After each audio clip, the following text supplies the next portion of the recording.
राधे राधे सभी को। आज हम फिर वृंदावन से अपने राजस्थान के प्यारे से शहर करौली चलते हैं। करौली से 25 किलोमीटर दूर त्रिकुट पर्वत पर कैला देवी का मंदिर विद्वान है, जो कि योग माया हैं और इनका नाम कैलेश्वरी था, लेकिन कलयुग काल के कारण इनका नाम कैला देवी है।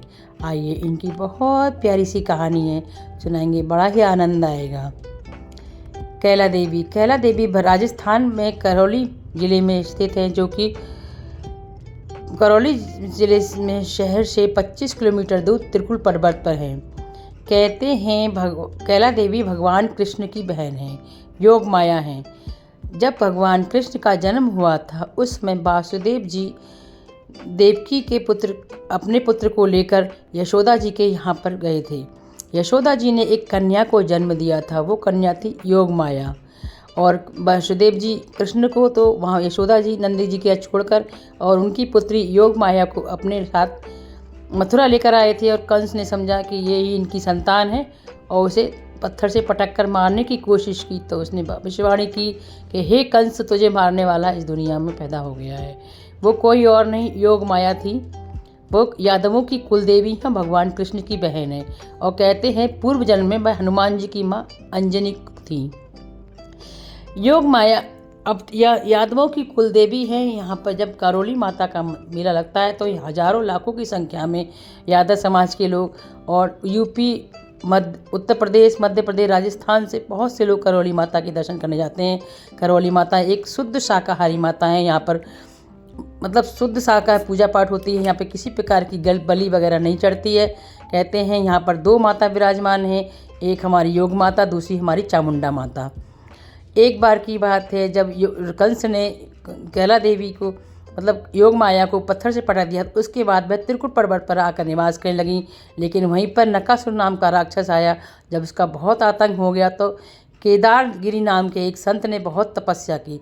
उनकी तपस्या से प्रसन्न होकर कैला देवी प्रकट हुई और उन्होंने उस राक्षस का नाश किया।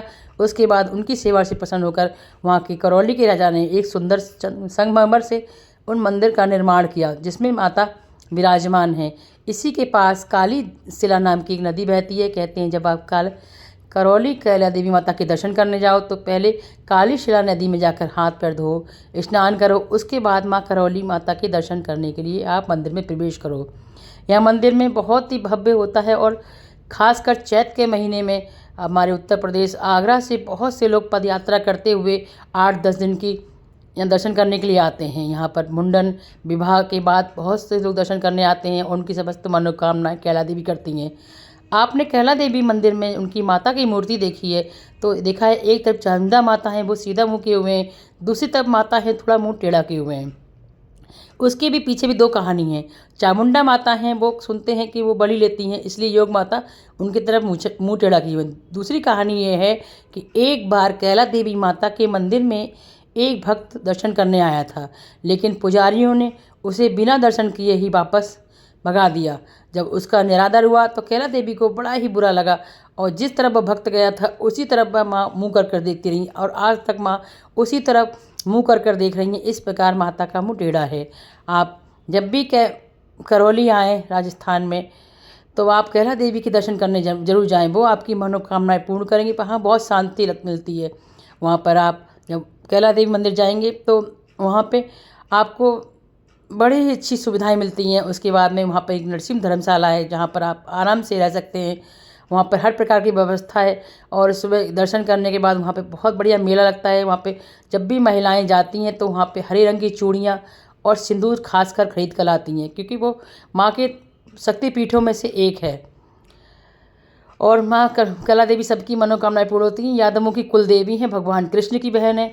तो आज तक हम सोचते थे भगवान कृष्ण की कौन सी बहन है, सुभद्रा तो है ही, उसकी अतिरिक्त योग माया भी उनकी बहन है, जो कि हमारी करौली में विराजमान है। आपको मेरी ये कहानी कैसी लगी? अगर आपको अच्छी लगी हो तो प्लीज़ मेरे चैनल को सब्सक्राइब कीजिए, लाइक कीजिए, शेयर कीजिए।